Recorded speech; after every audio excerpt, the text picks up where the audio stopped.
नमस्कार friends, after a long time we are back on our YouTube channel. तो आज हम बात करेंगे इस दुनिया में चल रहे इजराइल और पैलेस्टीन के कन्फ्लिक्ट की। So let's begin. सबसे पहले मैं शुरुआत करना चाहता हूँ पैलेस्टाइन की हिस्ट्री से, पैलेस्टाइन और इजराइल की हिस्ट्री से, क्योंकि जो अभी ये वार चल रहा है, जो फाइट चल रही है, वो हिस्टोरिकल रीजन से ही चल रही है। उसका डायरेक्ट कनेक्शन हमारा हिस्ट्री से ही है।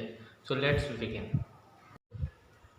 हम आपको बताना चाहते हैं कि 14 मई 1948, 14 मई 1948 से पहले इजराइल नाम की कोई भी कंट्री एग्जिस्ट नहीं करती थी।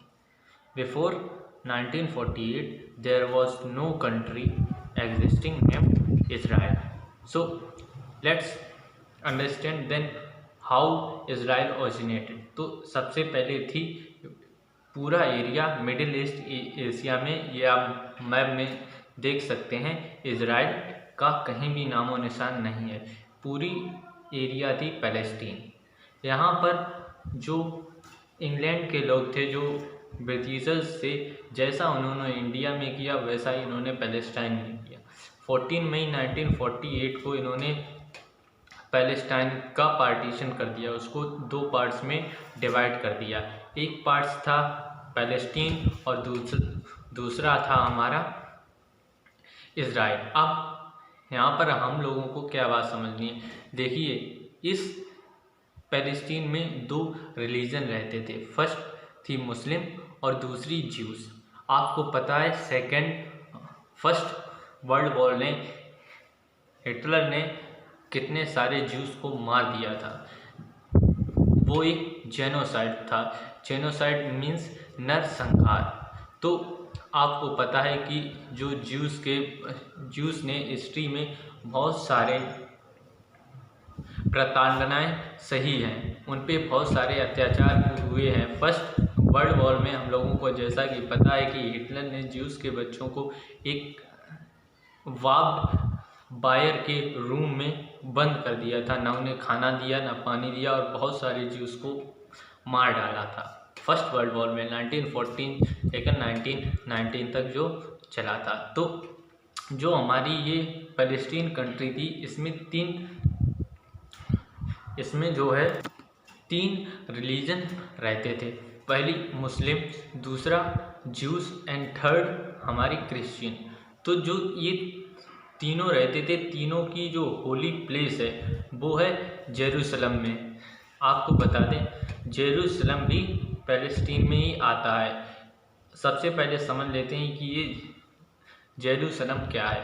देखिए, जब 14 मई 1948 को ब्रिटिशर्स ने पार्टीशन किया, तो फिर ऐसे तो उसका समझौता होने वाला नहीं था। तो ये लोग डायरेक्ट गए यूएन में, यूएनओ, यूनाइटेड नेशंस ऑर्गेनाइजेशन ने। इसने क्या किया है, इसने आधा पार्ट, जो आप मैप में देख सकते हैं, जो ये छोटा सा पार्ट बचा है गाज़ा, इसी को बोलते हैं गाज़ा स्ट्रिप। और जो ये बीच में ग्रीन कलर से दिख रहा है, ये हमारा वेस्ट बैंक है। अभी करंट में इतना ही रीजन हमारा आता है किसमें, पैलेस्टीन में। और जो ये आपको वाइट कलर में दिख रहा है, ये आता है इजराइल के अंडर।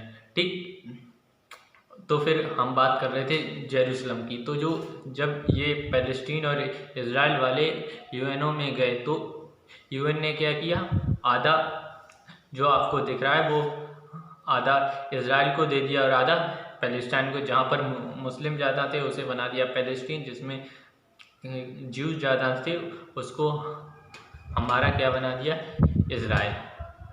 ठीक, तो मुस्लिम की आबादी ये गाजा स्ट्रिप में ज़्यादा थी और बीच बीच में ज़्यादा थी। तो उन्होंने क्या किया, अब आप कैसे कह सकते हैं कि एक एरिया में 500 मीटर चले तो ये पैलेस्टीन में आ गए, थोड़े इधर चले इजराइल में आ गया। तो ये सब किया धरा है यूएनओ का। और क्या किया इसने, जो जेरूसलम था उसको ना तो दिया इजराइल को, ना तो दिया पैलेस्टीन को। क्यों नहीं दिया, क्योंकि जो हमारा जेरूसलम है वहाँ पर तीनों रिलीजन की होली साइट है। मुस्लिम्स की पहली होली साइट है मक्का, दूसरी है मदीना, तीसरी है जेरूसलम में अल अस्का मस्जिद, अल अस्का मॉस्क।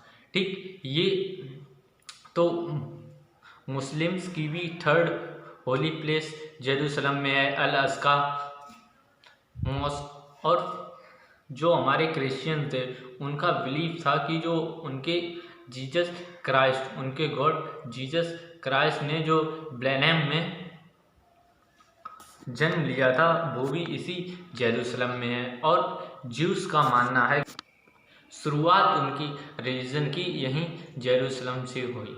तो ये कन्फ्लिक्ट चल रहा है और इसी पे ये लड़ाई हुई है। अब इजराइल क्या चाहता है? इजराइल चाहता है कि जो ये थोड़ा एरिया बचा है पैलेस्टीन का, ये पूरा उसके अंडर आ जाए। वो चाहता है, उसका एम्बिशन है, उसकी सोच है, वो कार्य कर रहा है कि वो ग्रेटर इजराइल बनाए, जिसमें कि इजिप्ट भी उसको, वो कुछ रीजन इजिप्ट के भी कब्जा करना चाहता है और अरब कंट्रीज़ के भी।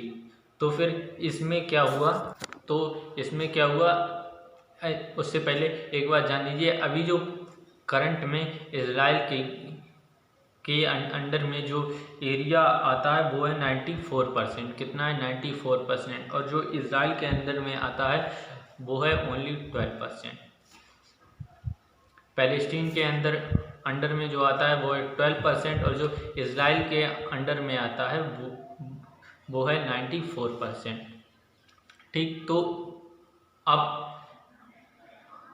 एक बात और है, जो पैलेस्टीन के लोग हैं वो लोग ना तो अपनी आर्मी रख सकते हैं ना गन्स रख सकते हैं। उनके पास सिर्फ दो चीज़ें हैं, स्टोन और वही स्टोन, नाइफ, इन्हीं सबसे वो लोग फाइट करेंगे।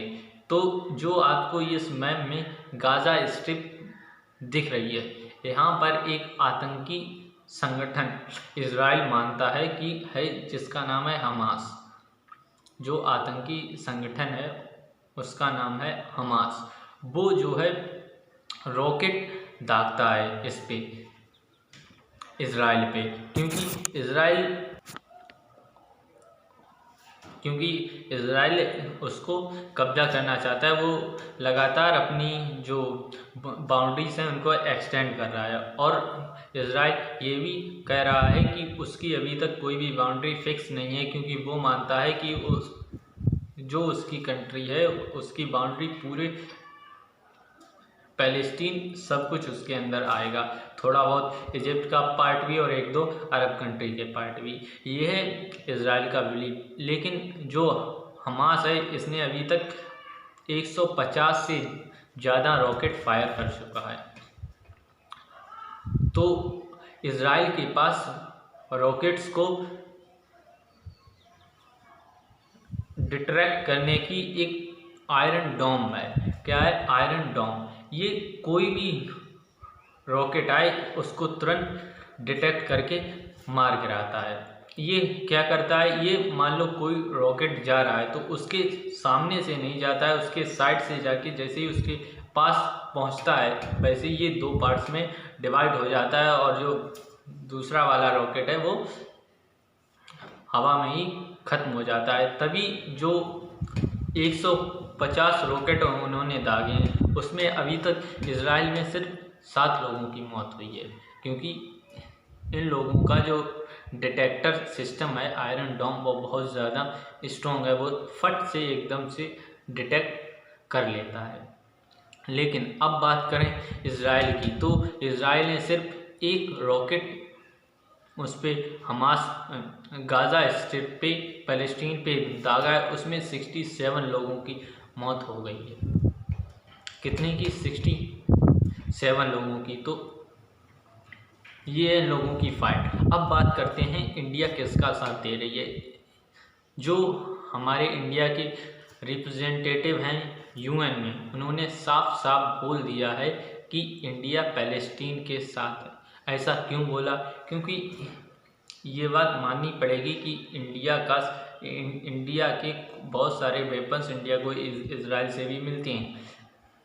इजराइल के प्राइम मिनिस्टर बेंजामिन नेतन्याहू से हमारे प्राइम मिनिस्टर नरेंद्र मोदी के रिलेशंस स्ट्रॉन्ग हैं, लेकिन फिर इंडिया ने पैलेस्टीन का साथ क्यों दिया? इंडिया ने पैलेस्टीन का साथ इसलिए दिया क्योंकि जो इंडिया की 18% जो ट्रांजैक्शंस होते हैं, जो 18% जो इंडिया बाहर से चीज़ें मंगाता है, उसमें से 18% चीज़ें अरब कंट्रीज से आती हैं। जो अरब कंट्रीज़ हैं वो मुस्लिम डोमिनेटिंग रीजन है, तो वो ऑब्वियस सी बात है किसके साथ हैं? पैलेस्टीन के साथ। तो इस कारण मजबूरी में इंडिया को पैलेस्टीन के साथ जाना पड़ेगा, क्योंकि अगर वो इसराइल के साथ जाता है तो जो 18% चीज़ें इंडिया अरब कंट्रीज से आती हैं वो अरब कंट्रीज देना बंद कर देगा, और अगर ये बंद कर देगा तो इसका असर इंडिया वैसे भी इतने ज़्यादा बुरे हालात से गुजर रहा है, तो फिर इंडिया पे इसका बहुत बड़ा बैड इम्पैक्ट पड़ेगा। इसलिए इंडिया ने पैलेस्टीन का